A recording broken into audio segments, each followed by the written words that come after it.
আসসালামু আলাইকুম। ওলি স্যারের লাইভ ক্লাসে সবাইকে স্বাগতম। আজ আমরা এনজিও অধ্যায়ের ব্যাংক রিকনসিলিয়েশনের লেকচার শিটের 6 এবং 7 দুইটা অঙ্ক করব। এই দুইটা অঙ্কের আমাদের এনজিও চ্যাপ্টার থেকে 4th ইয়ারের 2013 এবং 2018 সালে আসছে। ফার্স্টে আমরা 2018 সালেরটা করবো, পরে 2013 সালেরটা করবো। 2018 সালের যে অঙ্কটা এখানে বলতেছে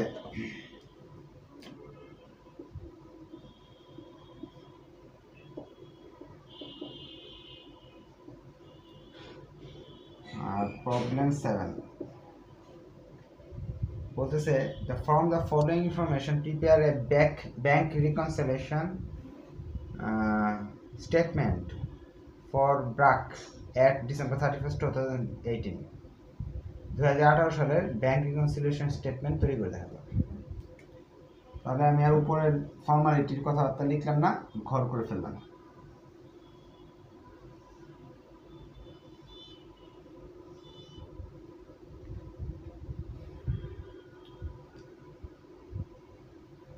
এটা হবে হলো ব্যাংক স্টেটমেন্ট অনুযায়ী, এটা হলো ক্যাশ বুক অনুযায়ী। তাহলে এখানে লিখবো ব্যাংক স্টেটমেন্ট, টাকা, ক্যাশ বুক, টাকা। প্রশ্নে প্রথমে দেওয়া আছে bank balance as per bank statement. Balance BD দেয়া আছে 86,100, আর হলো ব্যাংক ব্যালেন্স অ্যাজ পার ডিপোজিটরস বুক সবার লাস্টে দেওয়া আছে, মানে ক্যাশ বুক অনুযায়ী ব্যাংকে টাকা আছে 13,506 টাকা। 13,506 টাকা। এই দুইটা আইটেম আমাদের দেওয়া আছে, সবার উপরে একটা আইটেম, সবার নিচে একটা আইটেম। এখন কিছু আইটেম এখানে যোগ করতে হবে, কিছু আইটেম এখানে বাদ দিতে হবে, কিছু আইটেম এখানে যোগ করতে হবে, কিছু আইটেম এখানে বাদ দিতে হবে। এখন অনেকে গত 2 ক্লাস করার পরও বেসিক ক্লিয়ার হয় নাই, আজকে আর একটু আলোচনা করতেছি। যোগ করতে হবে কিছু জিনিস, কিছু জিনিস বাদ দিতে হবে। এখানে কিছু যোগ করতে হবে, এখানে কিছু বাদ দিতে হবে। এটা ভুল যদি করেন, ভুল করলে তো অবশ্যই সেগুলো সংশোধন করতে হবে। ভুলের বিষয়টা, ভুল করে যদি, জি কোনো কোয়েশ্চেন থাকলে বলেন। আমি ব্রাঞ্চ অ্যাকাউন্ট যে চ্যাপ্টার পড়াইছিলাম, জি ব্রাঞ্চ অ্যাকাউন্টের যে আইটেমগুলো আপনি মানে দুই সাইডে বাংলায় লিখে দিছিলেন স্যার, এইরকম যদি আপনি মানে ব্যাংক রিকনসিলিয়েশন যদি আপনি লিখতে বাংলায় লিখে দিব। আচ্ছা আচ্ছা ঠিক আছে, বাংলায় এখন বাংলায় লিখে দিয়েছি, মানে সবগুলো আইটেম বাংলা প্লাস ইংলিশ। আচ্ছা বাংলা বলে দিয়েছি। আচ্ছা ঠিক আছে, এখন আমি আপনাকে সহজ করে বুঝাই। যদি ব্যাংক ভুল করে তাহলে এই পাশে লিখবো ব্যাংকের জায়গায়, ক্যাশ বুকে ভুল হলে তো এই পাশে লিখবো, এটা তো ক্লিয়ার। এখন ব্যাংক ভুল করে ধরেন লেখার দরকার ছিল 100 টাকা যোগ করা দরকার ছিল, এখন যোগ করছে 10 টাকা, ব্যাংক ভুল করে কম লিখছে, তাহলে এখন কি বাড়াই দিতে হবে না? ব্যাংক যদি ভুল করে কম লিখে তাহলে আমি ব্যাংক যোগ করে লিখে দিব বাকি টাকাটা, 90 টাকা কম লিখছে, 90 টাকা এখানে লিখব। ব্যাংক ভুল করে 100 টাকার জায়গায় যদি 1000 লিখে ফেলে 900 টাকা বেশি লিখছে, তাহলে কি আমার কি করতে হবে? বাকি 900 টাকা এখান থেকে বিয়োগ দিতে হবে। তার মানে ব্যাংক কোনো ভুল করলে এই পাশে লিখবো। ব্যাংক যদি কম লিখে আন্ডার স্ট্যান্ডার্ড বা কম লিখে কখনো, তাহলে এখানে যোগ করতে হবে, বেশি লিখলে বাদ দিতে হবে। তাহলে বাংলায় লিখে রাখেন, ব্যাংক ভুল করে যদি কম লিখে তাহলে এখানে লিখতে হবে, ব্যাংক ভুল করে বেশি লিখলে এখানে লিখতে হবে। এই কথাটা এইদিকেও লিখেন, ক্যাশ বুকে ভুল করে বেশি লেখা হলে এখানে লিখতে হবে, কম লেখা হলে এখানে লিখতে হবে, বেশি লেখা হলে এখানে লিখতে হবে। বাংলায় আমি লিখে দিচ্ছি। আইটেম কিন্তু বেশি না, অল্প কিছু আইটেম, বইয়ে কিন্তু হাজার হাজার আইটেম আছে। ভুলে কম লেখা হলে, এদিকে এই কথাটাই হবে, ভুলে কম লেখা হলে। কিন্তু এটা হলো ব্যাংকেরটা, এটা কি ক্যাশেরটা। এখন ভুলে যদি বেশি লেখা হয়, বেশি লিখলে এই পাশে হবে, ক্যাশ বুকের যদি বেশি লিখি তাহলে এই পাশে হবে। তাহলে আসলে কি ভুল সম্বন্ধে সমাধান হয়ে গেল, যে ভুল হলে কি করতে হবে সেটা আমরা বুঝতে পারলাম। হয়ে গেল, এখানে আমরা 4টে আইটেম পেয়ে গেলাম। এখন আরও কিছু আইটেম আছে যেগুলো সচরাচর আমাদের অঙ্কে পাওয়া যায়। এর মাঝে হলো ডিপোজিট ইন ট্রানজিট, এই শব্দটা পাওয়া যায়। ডিপোজিট অ্যান্ড ট্রানজিট এখানে আসে। ট্রানজিট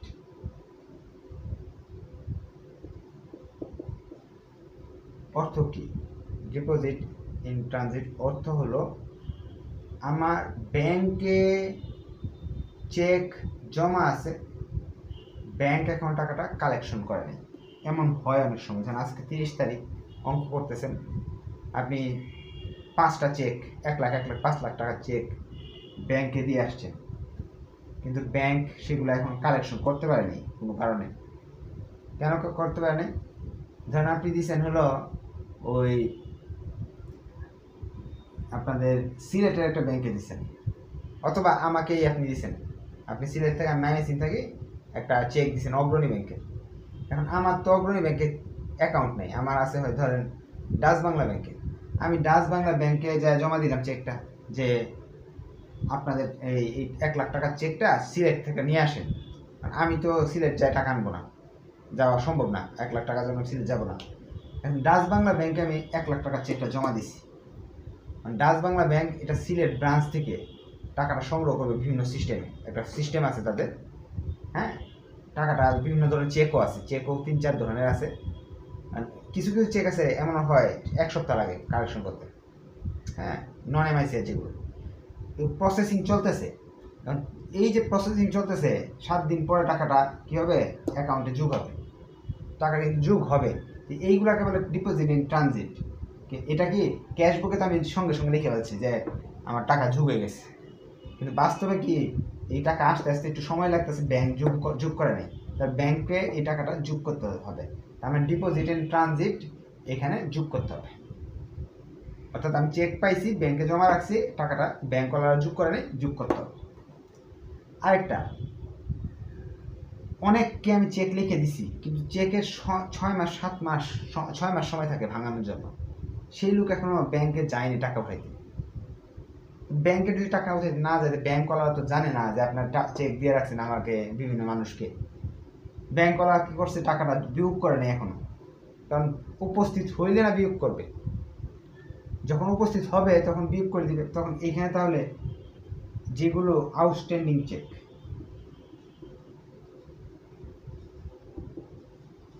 আউটস্ট্যান্ডিং চেক যদি থাকে তাহলে এটা কি করতে হবে, বাদ দিতে হবে। অর্থাৎ আমি চেক লিখে দিয়ে দিছি পাওনাদারদের, পাওনাদাররা এখনো যায় নাই ব্যাংকে, এই জন্য ব্যাংক বাদ দিতে পারে নাই। ব্যাংকে জানাই দিলাম যে এই পাওনাদারের কাছে চেক এতগুলো আছে, তাহলে এটা কি করতে হবে, আমাদের বাদ দিয়ে দিতে হবে।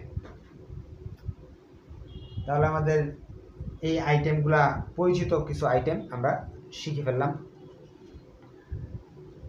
এখন এইটার ব্যাংকে এই জিনিসগুলোই যায় সাধারণত, আর অন্য কিছু ব্যাংকে যায় না। এই পাশ দিয়ে কি কি যায়, এই পাশ দিয়ে এই দুইটা জায়গায় দিয়ে যায় হলো, অনেক সময় আপনার যে মানুষের যে চেক, ব্যাংক কি করে একা একা টাকা কালেকশন করে ফেলে অনেক সময়। আমি বলে রাখছি যে ওই লোকের কাছে 1 লাখ টাকা পাই, আপনারা টাকাটা কালেকশন, এখন নোট রিসিভেবল বিভিন্ন জিনিস টাকাটা পাই, আপনারা টাকাটা নিজেরা সংগ্রহ করে নিতেন। অথবা অনেক সময় দেখা যায় আপনি টাকা পান, যেন আপনাদের কাছে বেতন বাবদ এত টাকা পাই, এখন আপনি কি করলেন, আমার না জানেন অ্যাকাউন্ট নাম্বার জানেন, প্রতি মাসে টাকা দিতে হয়, অ্যাকাউন্ট নাম্বার জানেন, আপনি আমার এখানে এই অ্যাকাউন্টে টাকা জমা দিয়ে দিলেন, আমাকে না জানিয়ে দিয়ে দিচ্ছেন, জানাইছেন বা 7 দিন পরে জানাইছেন, দিচ্ছেন, দেওয়ার পরে 2-3 দিন পরে জানাবেন, সমস্যা নেই, ব্যস্ততার জন্য জানান নেই। এগুলো কিন্তু আমরা জানি না, যার ফলে কি ব্যাংক ক্যাশবুকে এগুলো যোগ করি নেই। তাহলে আমার কী করতে হবে, এইগুলো যোগ করে দিতে হবে। যদি এরকম যদি হয়, ব্যাংক আমাদের পক্ষ থেকে কালেকশন করে ফেলে, সেটা আমাকে এখানে যোগ করে দেখাতে হবে। তাহলে collection from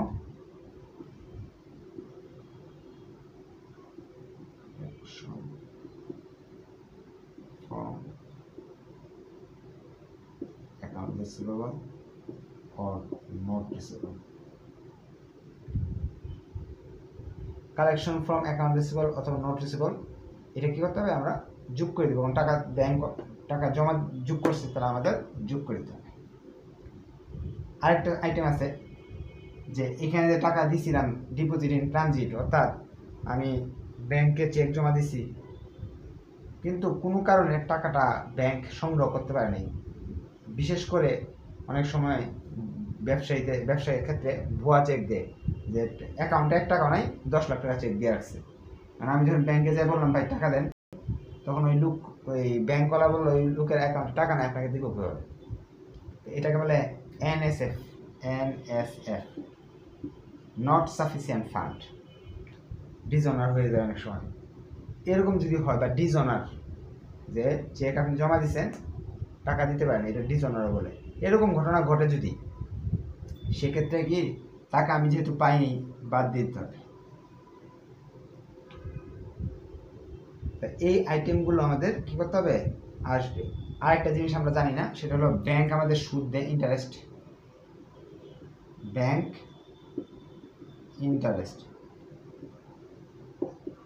bank charge. Bank আমাদের কাছ থেকে সুদ কেটে নেয়, সেটা সুদ কেটে নিলে আমরা জানতে পারি হয়তো একদিন পরে SMS দেয়, তখন যখন মাস শেষে, এটা আমরা সবসময় মাস শেষে করি, একদিন পরে যে SMS দেয় তার আমরা এটা জানি না কয় টাকা চার্জ কাটলো, তখন আমাদের লেখা হয় না সাধারণত। এই জিনিসটা ব্যাংক চার্জ এবং ব্যাংক ইন্টারেস্ট, এই দুইটা জিনিস, ইন্টারেস্ট হলে যোগ হবে, সুদ পাইলাম, চার্জ হলে বিয়োগ হবে। এই যে এখানে কয়টা, 1টা 2টা 3টা 4টা 5টা 6টা, আর আগের যে ভুল সম্পর্কিত, এই আইটেমগুলো ঘুরে ফিরে পরীক্ষায় আসবে। তাহলে আপনার এই আইটেমগুলো একটু খাতায় লিখে ফেলেন, স্ক্রিনশট নিয়ে নেন, এইগুলো নিয়ে আমরা অঙ্কগুলো করব। তাহলে আমরা অঙ্কে চলে যাই। আজকে একটু হয়তো বেসিকগুলো ক্লিয়ার হয়েছে, নাম হচ্ছে যদি এটা রাইখে দিতাম পাশে, তাহলে কি হতো, অঙ্ক বোঝাইতে আরো বেশি সুবিধা হতো। আচ্ছা, প্রথম বলতেছে ডিপোজিট ইন ট্রানজিট, এটা তো এই না হয়, এটা তো আগেই বলেছিলাম, ডিপোজিট ইন ট্রানজিট।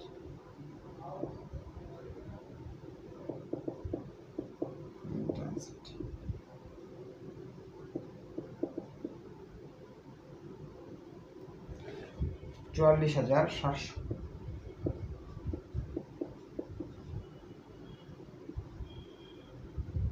এরপর হচ্ছে bank error, deposit under stated 10,000, অর্থাৎ ব্যাংক ভুল করছে, আন্ডার স্টেটেড মানে কম লিখছে, তা আমি লিখে দিয়েছিলাম কম, লিখলে এই পাশে যোগ করে দিব, বেশ বাড়াই দিতে হবে। তাহলে ডিপোজিট আন্ডার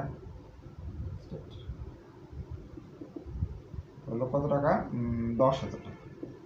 দুইটা আইটেমে আছে, দুইটা যোগ করে এখানে লিখে ফেললাম 54,700। এরপর নাই এরকম আউটস্ট্যান্ডিং চেক, মানে আমরা পাওনাদারকে চেক লিখে রাখছি, চেক দিয়ে দিছি, এখনো ব্যাংক থেকে তার টাকা উঠায় নেই, তাহলে এটা আমার কি করতে হবে, আউটস্ট্যান্ডিং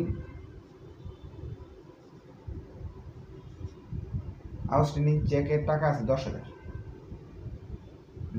10,000 না, 1,29,478, একটা আইটেমে এদিকে না লিখে এখানে লিখলেও পারতাম 1,29,478।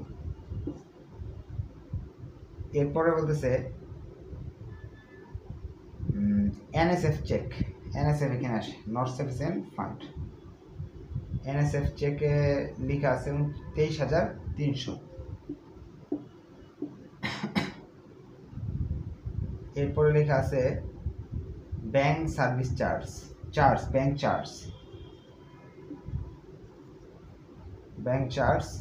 75 টাকা। এরপর আছে ইরর অফ ডিপোজিটরস, আমি ভুল করছি আর কি, ক্যাশ বুকে ভুল করছি। চেক রিটার্ন টু পে এ ক্রেডিটর রেকর্ড টাকা 30 বাট রিটার্ন ফর অনলি 300। দেখেন আমি বেশি লিখে রাখছি, 30 টাকা দিছি, দেওয়ার কথা লিখে রাখছি 300 টাকা, তার মানে 270 টাকা আমি বেশি, আমার খরচ বেশি দেখাইতেছি। আবার বুঝে নেন, 30 টাকা একজন পাওনাদারকে দিলাম, আপনাকে 30 টাকা দিছি, কিন্তু লিখছি 300 টাকা বাদ দিছি, তার মানে 270 টাকা বেশি বাদ দেওয়া হয়েছে, তাহলে এখানে যোগ করে দিতে হবে।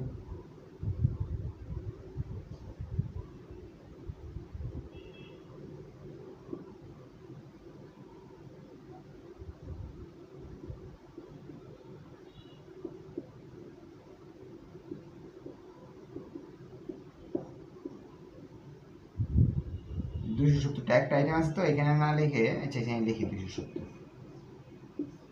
সব মনে শেষ। অঙ্ক কিন্তু অনেক ছোট ছোট, কিন্তু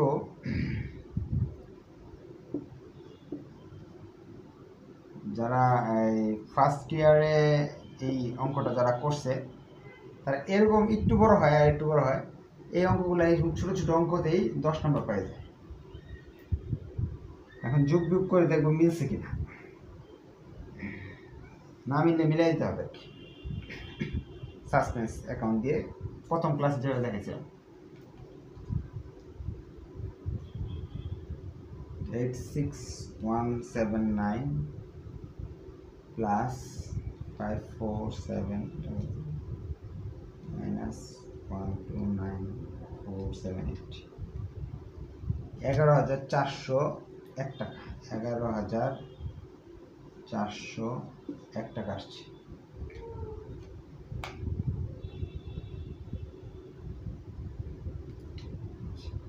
এটা হলো আমাদের ব্যালেন্স সিডি।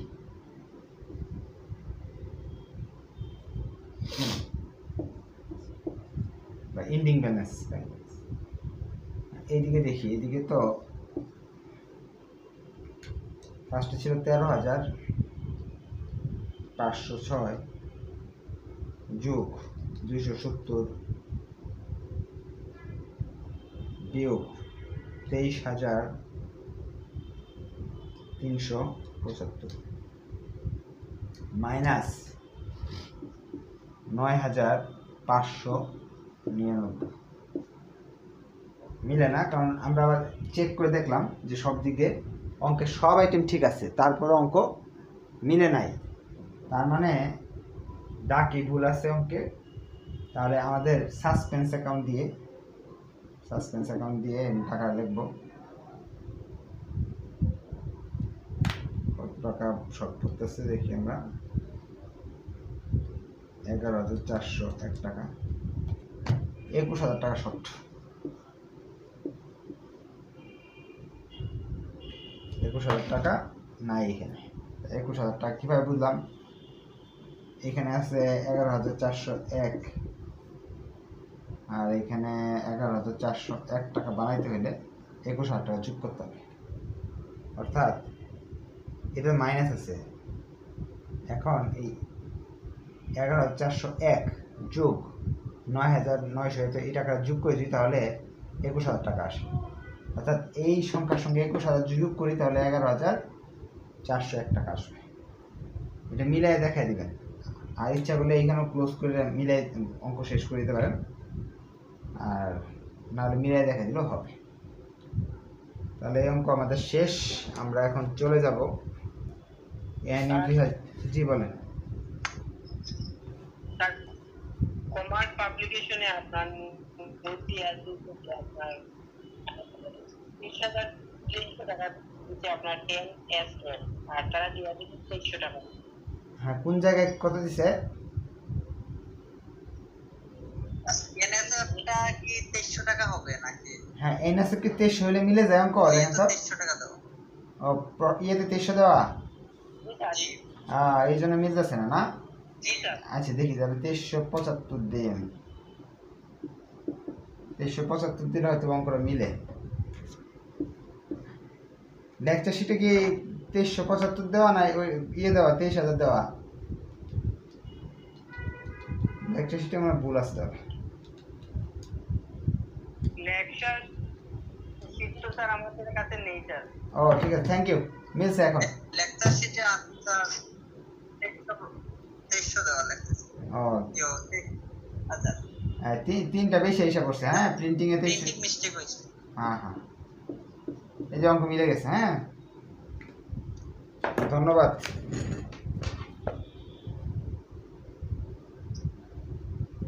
তাহলে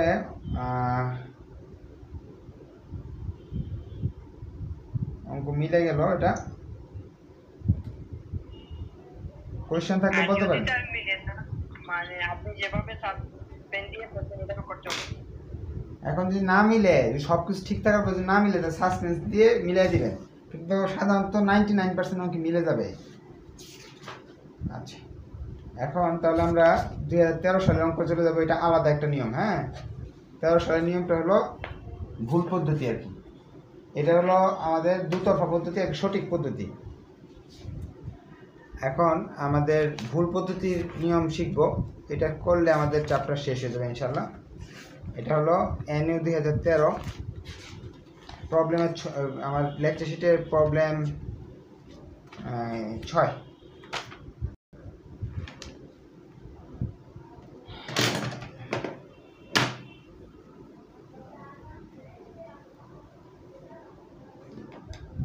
ভুল পদ্ধতিতে অঙ্কের নিয়ম। অঙ্কের নিয়মটা হলো, ধরেন ব্যাংকের টাকা দেওয়া আছে, 1 লাখ টাকা দেওয়া আছে।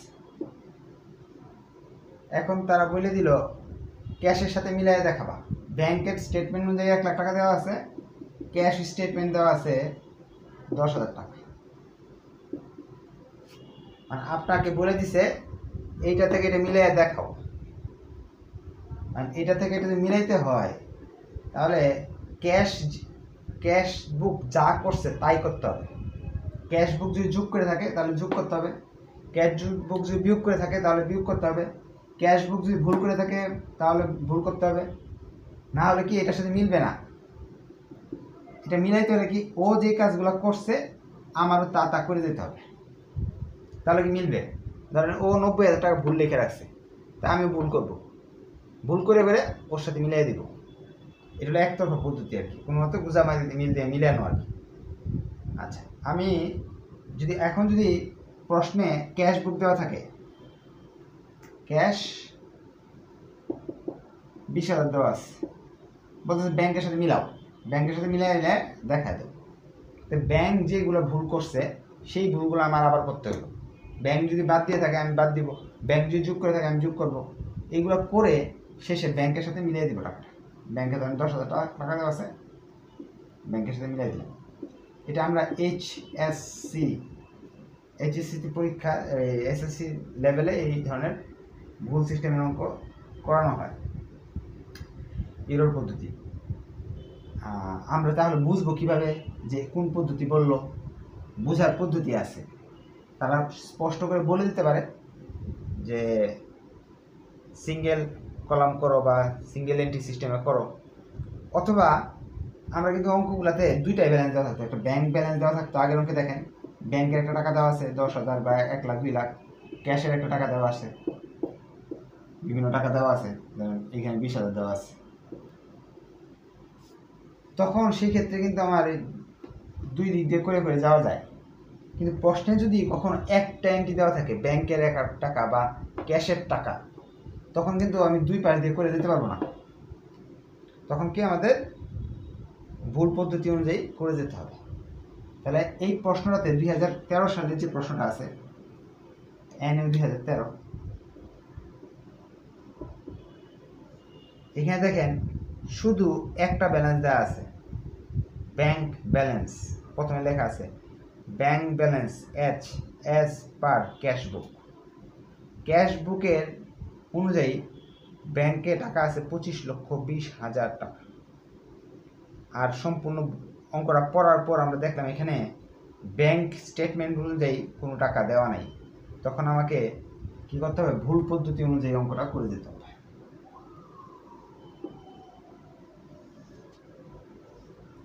ফার্স্টে আমরা এই ডিটেলস টাকাগুলো লিখতে হবে। এখানে লিখতে হবে, আর একটু উপরে থেকে শুরু করি, একটা কলম দিয়ে করতে হবে তো, পরে আটবে না। এখানে লিখবো ডিটেলস বা পার্টিকুলার,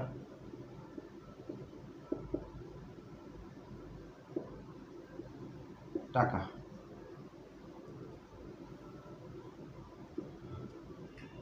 প্রথম আমরা লিখে নিব bank balance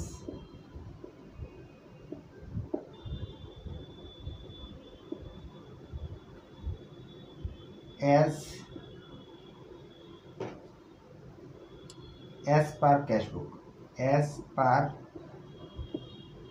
cash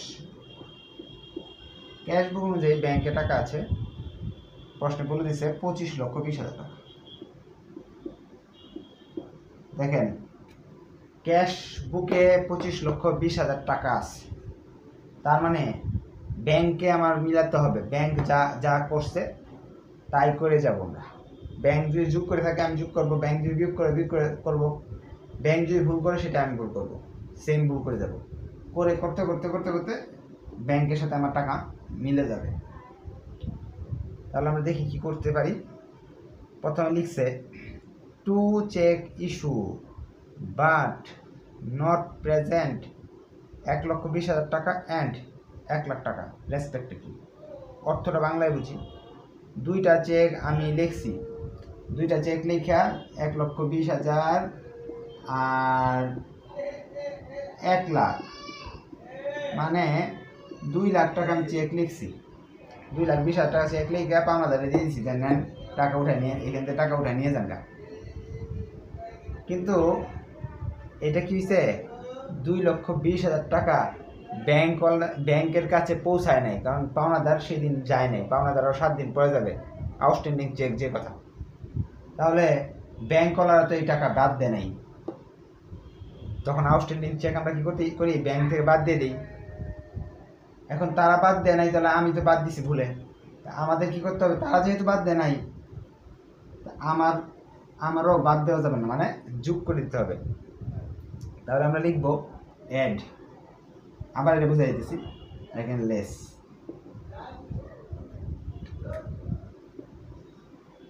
outstanding check যেটা আছে, চেক ইস্যু প্রশ্নে যেটা লেখা আছে আমরা লিখলাম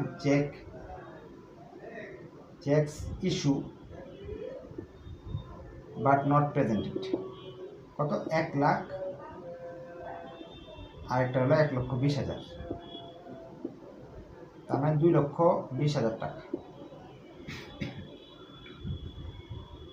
এটা কি করতে হবে, অ্যাড করতে হবে, কিন্তু আমরা সাধারণত বিয়োগ দিই, ব্যাংক থেকে এটা বিয়োগ দিই, কিন্তু এখানে অ্যাড করলাম কারণটা কি, আমরা এই জিনিসটা বিয়োগ দিছি, ব্যাংক তো বিয়োগ দেয় নাই, কারণ আমরা চেক মানুষকে লিখিয়ে দিছি যখন, তখন বিয়োগ দিয়ে দিছি টাকাটা, কিন্তু ব্যাংক কিন্তু এই টাকা বিয়োগ দেয় নাই, ব্যাংক কিছুই করে নেই। তাহলে আমরা বিয়োগ দিছিলাম, এখন যোগ করে ব্যাংকের সাথে মিলাই দিতেছি।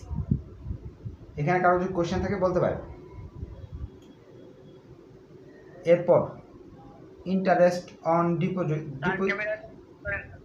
ক্যামেরা কি ঝাপসা হয়ে গেছে নাকি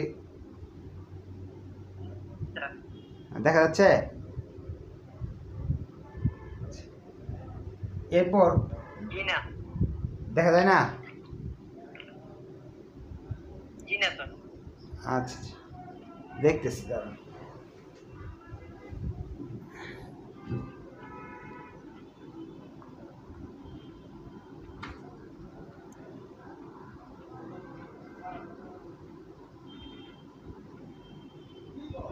ঠিক আছে স্যার, এখন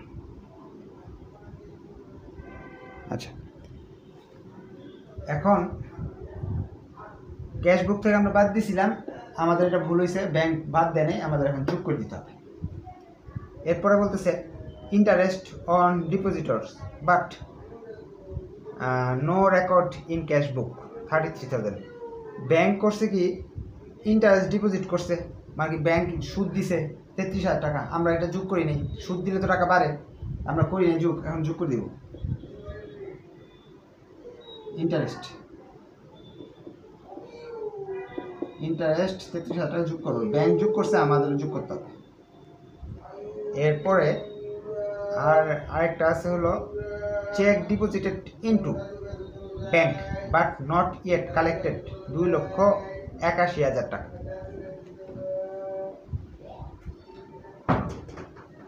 আমরা ব্যাংকে 2,81,000 টাকার চেক জমা দিছি, ব্যাংকে টাকা জমা দিছি, যখন জমা দিছি তখন তো আমি আমার ক্যাশ বুকিং যোগ করে রাখছি, কিন্তু ব্যাংক তো এটা যোগ করে নাই। তারা কি করছে, তারা এখন কিছুই করে নাই। তা আমি যে যোগ করে রাখছিলাম, তা আমাদের কি কথা, ব্যাংকের সাথে মিলাইতে হলে আমাদেরকে বাদ দিয়ে দিতে হবে। যেমন এখানে যেটা করছে এটা উল্টাটা, cheque deposit into bank but not yet collected 2,81,000 টাকা। এখানে পারলে একটা দাগ দিয়ে নেবেন, 2টা ঘর করে নেন, তাহলে সবচেয়ে সুবিধা হয়। আচ্ছা, আমি একটু কাজ করি, এখানে ঘর বাড়ায় নিই, তাহলে ভালো হবে আরো। 2,20,000, 30,000 টাকা সুদ, 33,000 টাকা সুদ, আর 2,81,000। 4 নম্বর আইটেম বলছে এরপরে bank charge not yet recorded in cash book. ব্যাংকিংটা যে কথা চার্জ হলে এটা উল্টা, চার্জ কেটে নিছে, ব্যাংক থেকে বাদ দেওয়া হয়েছে, কিন্তু আমি ক্যাশ বুকে বাদ দিইনি, তাহলে আমার অবশ্যই বাদ দিতে হবে। 9,000 টাকা বাদ দিলাম।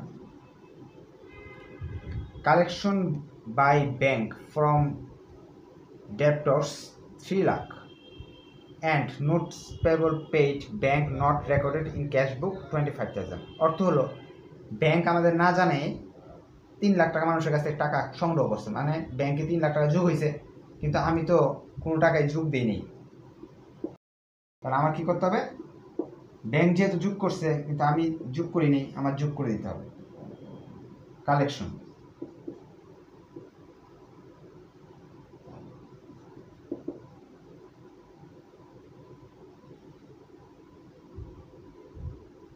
$3 লক্ষ টাকা, আর নোটস পেবলকে সে টাকা দিয়ে দিছে, কিন্তু আমি তো লিখি নাই, সে বাদ দিছে, আমার বাদ দিতে হবে। নোটস পেবল এনপি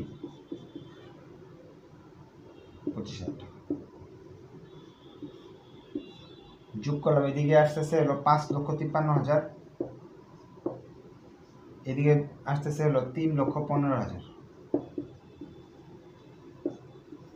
যোগ করে ফেললাম 27,58,000। এই টাকাটার নাম হলো ব্যাংক ব্যালেন্স।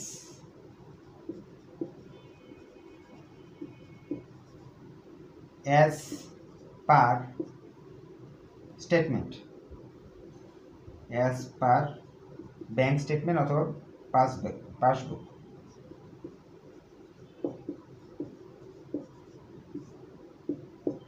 আশা রাখি নিয়মটা বুঝতে পারছেন। কোনো কোয়েশ্চেন থাকলে সরাসরি কোয়েশ্চেন করতে পারেন যে এই জিনিসটা বুঝিনি।